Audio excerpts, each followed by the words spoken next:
around the two tables here, and each one of you, you have your own special talents. And I called on Sherman this morning because, as I mentioned, we had a late cancellation for our speaker. And Sherman is a man of many talents and of many experiences. And one of them recently was a trip to Europe. And he's going to tell us a little bit about that trip. Let's give applause to Sherman Leis.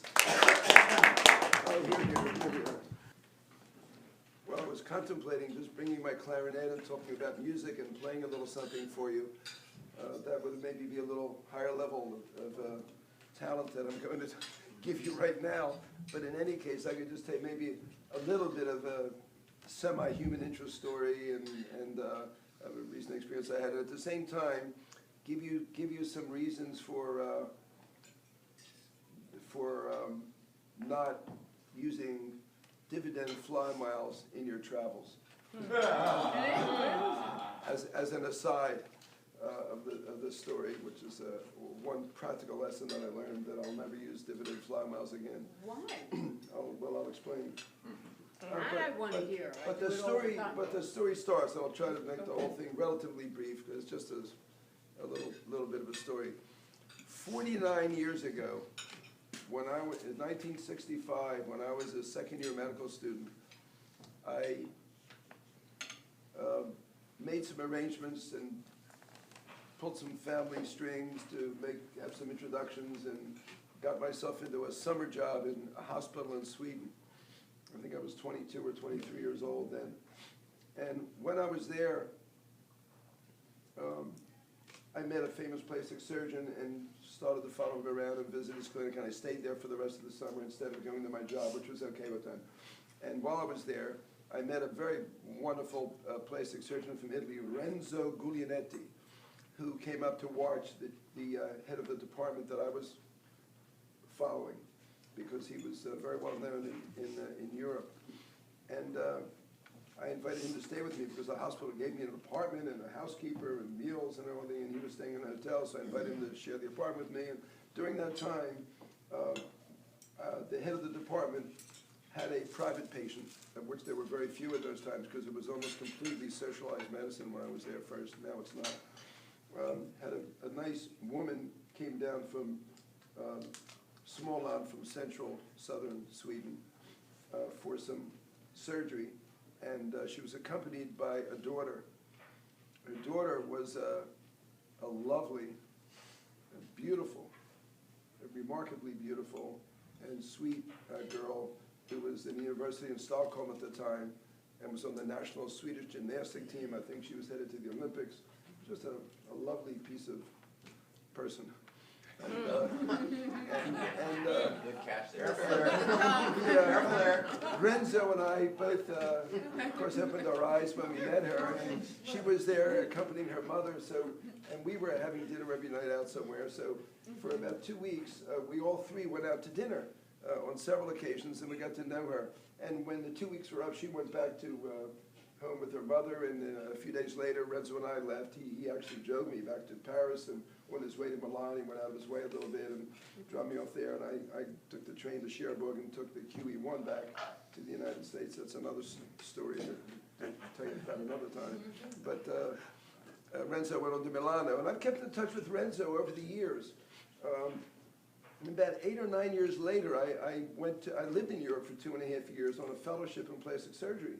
And my first 6 months was in Paris, and I called up Renzo on the telephone, and we just kept loosely in touch, sending each other holiday cards or things like that, just occasionally over the years. And Renzo said, "Sherman, where are you?" I'm in Paris working with Dufourmentel. "Oh, wonderful, he's a fabulous surgeon, you're so lucky to be there. But listen," he says, "you're not far from Milano, you must come to Milano for a visit. When can you come?" I said, "I'll be there next weekend." I said, "Cool." So I got on a plane and took a taxi from the airport to his apartment house. I remember vividly going up the steps in this old, elegant building, knocking on the big door, big brass knocker. The door opens up, and who's standing there? This beautiful girl from Sweden, and my mouth just dropped open. I just couldn't believe it. Now, I don't have a good memory, an especially good memory, and I don't remember names very well. But I remembered her name because I liked it. I just looked at it. Agneta, I said, what are you doing here in Italy? I got confused. I thought I didn't know where I was. I thought I was in Sweden. I was in France. I didn't know where I was for a second. So she said, huh? She said, I married Renzo. She said, come on in. Come on in. Dinner's on the table. Come on. So we came in, and I was just flabbergasted. Oh, my God. Because he didn't say a thing to me about that. And we sat down at dinner, and they said, well, we're going to our summer house in Camoglia, a little place right next to Portofino on the coast.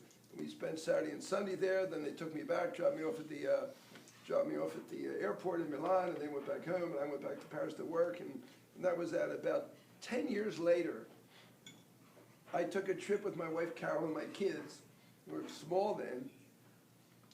Some of them were sitting in the back of the car playing Pac-Man the whole time, being very bored about everything. I remember Pac-Man. And we went to Paris, and I visited my old hospital, and met my chief, and we all went out to dinner, and we rented a car. I remember saw this nice BMW. It was their economy car, and a 300 series. And we drove down through France and into the Alps, went through the Mont Blanc tunnel.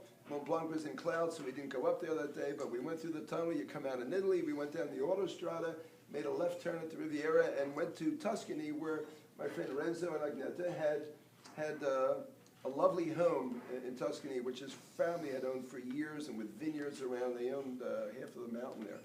And we spent 3 days with them, and then they had 2 little girls at that time, and then we went on to Rome and then flew back home.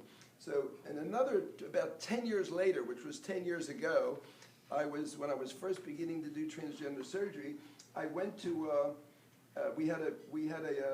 my first big international trans meeting was in Bologna. I thought, oh, it's an opportunity to have a nice visit to Italy, so let's start in Rome. I took my girlfriend Kim there, and we started in Rome, and we spent a couple of days with Renzo and Agneta. She unfortunately had a cold there, but Renzo took us around and gave us a very inside tour of Rome. And a couple of days then, we went to towns along the train right up towards Bologna, and we stopped at the big city, begins with an F. Firenze, Florence, and saw David and all these wonderful the art galleries, and was a wonderful trip. A week in Bologna, went to Venice for a few days, then came home from there. We saw them then at that time. Unfortunately, a couple of years after that, I get an email from one of their daughters, Chiara, who wrote to me that, dear Uncle Sherman, sorry, I have some bad news. She said, Daddy has cancer of the pancreas, and he's ill, and we're trying to get the best doctors in Italy, and but we know it's not good, and we just wanted you to know. And so I still kept in touch with the family. He lasted about 2 years. He died now 4 years ago. But I kept in touch with the girls and with Agneta. I said, Agneta, why don't you take a break and come over now? Come over and come and visit, and just see the United States, and we'll go down the shore. It'll be good to see you again, and take a break. She's been under a lot of stress, so she couldn't come. There's too many problems there now. But she said, come over here. We'd love to see you. And she said, it'd be nice to see if we still like each other. So I just to say that. So I didn't know if, that seemed to be, well, maybe, excuse me? Yeah, she said that. She said that. She's So got her husband now. I just thought it would be a nice woman. Obviously, she was thinking about the future. She said, the years are flying by, and that's, it'd be nice to get together and this and that. So, so with high hopes, we made plans to go to. She's the one you told. Right. We made the plans to go to Italy. So at that time, it was last April, and I said, well, I was so booked up. I'm booked up with my practice so far. The closest time was a few months later in September. So now it became September all of a sudden. So I went to Rome. Well, I guess I can say the trip became a disappointment. And I couldn't find her in the airport. I guess I probably walked by her, but she didn't look like she used to look.